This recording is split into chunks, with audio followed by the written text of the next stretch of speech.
Salam dan bahagia Ibu dan Bapak Guru. Selamat datang kembali di modul tema proyek penguatan profil pelajar Pancasila. Dalam video kali ini kita akan mendiskusikan tentang perencanaan proyek sebagai asesmen. Ibu dan Bapak Guru, mari kita simak bersama ya.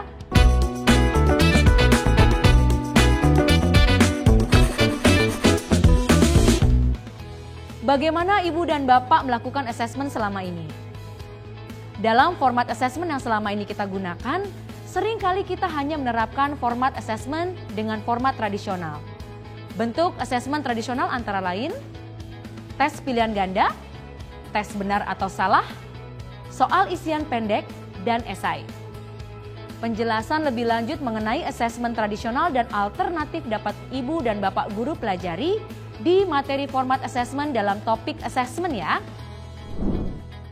Ibu dan Bapak Guru, apakah masih ingat bentuk asesmen alternatif dan beberapa alat tes yang bisa kita gunakan?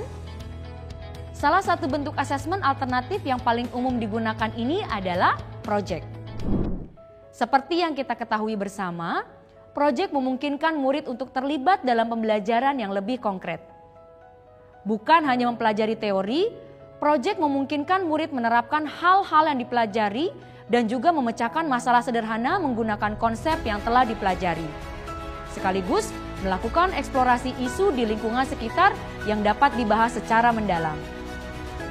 Dengan melakukan kegiatan berproyek pula, murid-murid berkesempatan untuk meningkatkan kompetensi-kompetensi yang dimiliki seperti berkolaborasi, berpikir kritis, memecahkan masalah, mengeksplorasi ide dan gagasan, berpikir kreatif, dan lain-lain.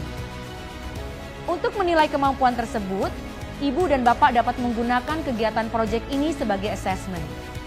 Pembelajaran berbasis proyek sebenarnya telah mewakili serangkaian penerapan pengetahuan dan keterampilan dengan menghadirkan masalah untuk dipecahkan atau produk untuk dikembangkan. Oleh karena itu, proyek dapat dijadikan asesmen untuk melihat ketercapaian perkembangan murid secara holistik. Tidak hanya fokus pada karya atau hasil akhir. Selama pembelajaran berbasis proyek berlangsung, Ibu dan Bapak Guru dapat melihat bahwa tahapan dalam berproyek juga dapat berperan sebagai asesmen. Pertanyaan selanjutnya adalah, bagaimana peran proyek sebagai asesmen? Ibu dan Bapak Guru, dalam pembelajaran berbasis proyek ada banyak tahapan dalam berproyek yang dapat dijadikan sebagai asesmen. Termasuk proyek penguatan profil pelajar Pancasila atau proyek dalam pembelajaran mata pelajaran. Produk hasil memang penting dalam pembelajaran berbasis proyek. Tetapi kita sebaiknya tidak hanya berfokus pada melakukan penilaian karya atau hasil akhir saja. Beberapa tahapan murid dalam berproyek untuk asesmen termasuk perencanaan, pelaksanaan, presentasi atau pameran, refleksi dan evaluasi. Dalam setiap tahapan itu, guru dapat menilai penguasaan konten, kemampuan kolaborasi, kecakapan presentasi sesuai dengan indikator yang tepat. Penguasaan konten, kolaborasi atau partisipasi dan presentasi. Dengan kata lain, proyek berperan sebagai asesmen yang tidak hanya menilai apa yang murid pelajari, tetapi juga memberikan informasi kepada guru tentang bagaimana murid-murid memahami dan menerapkan pengetahuan dan keterampilan yang telah mereka pelajari. Proyek dapat menjadi cara yang lebih otentik untuk mendemonstrasikan apa yang murid-murid ketahui dan apa yang mereka mampu lakukan. Selama proyek berlangsung, Ibu dan Bapak Guru dapat melakukan asesmen yang dapat membantu murid dalam membuat keputusan berdasarkan informasi tentang pembelajaran mereka dan membantu guru menyesuaikan instruksi untuk lebih mendukung pembelajaran murid selama proses pembelajaran berbasis proyek. Selain itu, guru juga dapat menyesuaikan kembali tahapan belajar berikutnya sesuai dengan pencapaian murid. Untuk melakukan pembelajaran berbasis proyek sebagai asesmen, perlu diingat bahwa diperlukan perencanaan proyek yang tepat. Saat menerapkan proyek sebagai asesmen, pertama, perlu dipertimbangkan termasuk bagaimana agar proyek dapat memenuhi tenggat waktu dengan efektif.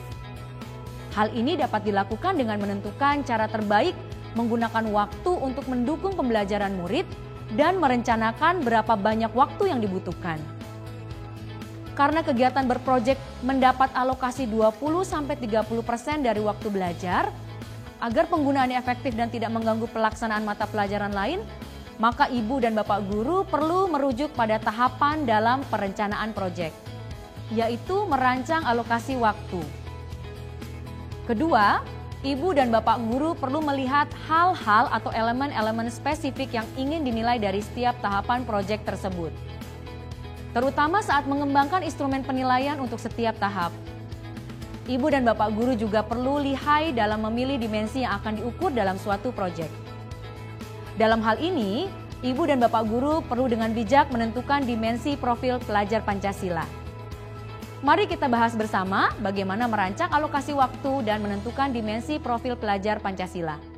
Alokasi total waktu proyek adalah 20 hingga 30% dari total jam pelajaran murid per tahunnya.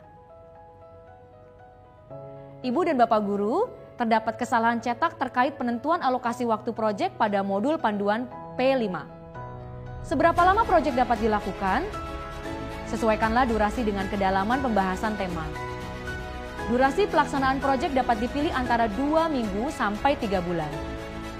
Tujuan dan sejauh mana tema yang diangkat akan dieksplorasi, silahkan dipertimbangkan saat menentukan durasi tersebut.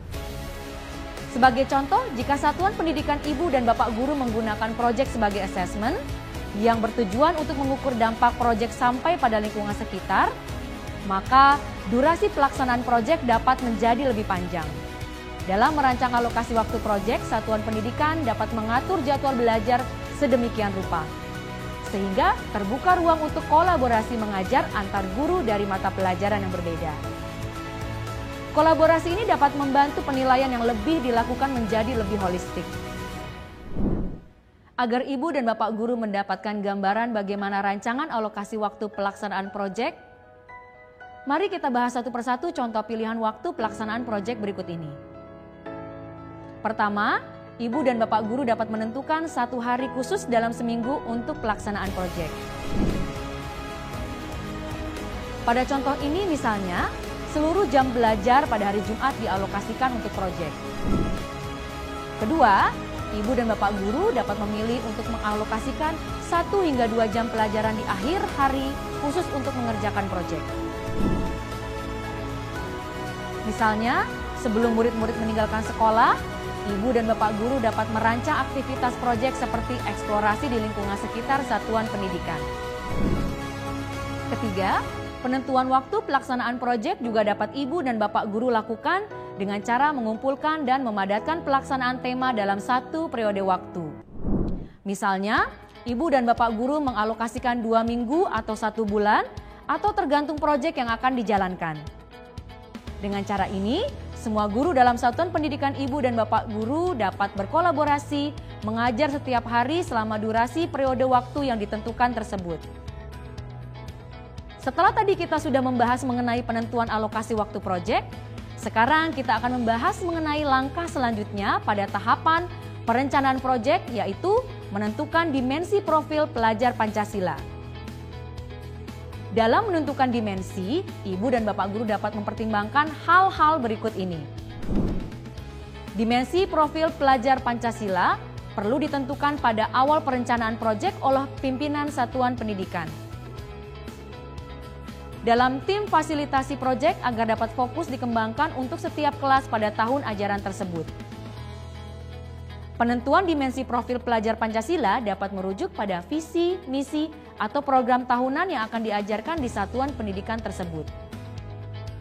Sebaiknya memilih 2 hingga 3 dimensi profil pelajar Pancasila yang paling sesuai untuk proyek dan hindari pemilihan dimensi yang terlalu banyak agar tujuan pencapaian proyek jelas dan terarah. Tetapi, jika pimpinan satuan pendidikan sudah berpengalaman dalam menjalankan kegiatan berbasis proyek, maka jumlah dimensi yang dipilih dapat ditambah sesuai dengan kesiapan tingkat satuan pendidikan. Tema dan topik spesifik yang akan diangkat untuk proyek dapat disesuaikan dengan dimensi yang sudah ditentukan oleh pimpinan satuan pendidikan. Ibu dan bapak guru, sampai berjumpa kembali pada video selanjutnya ya. Selamat berproyek, Salam dan bahagia.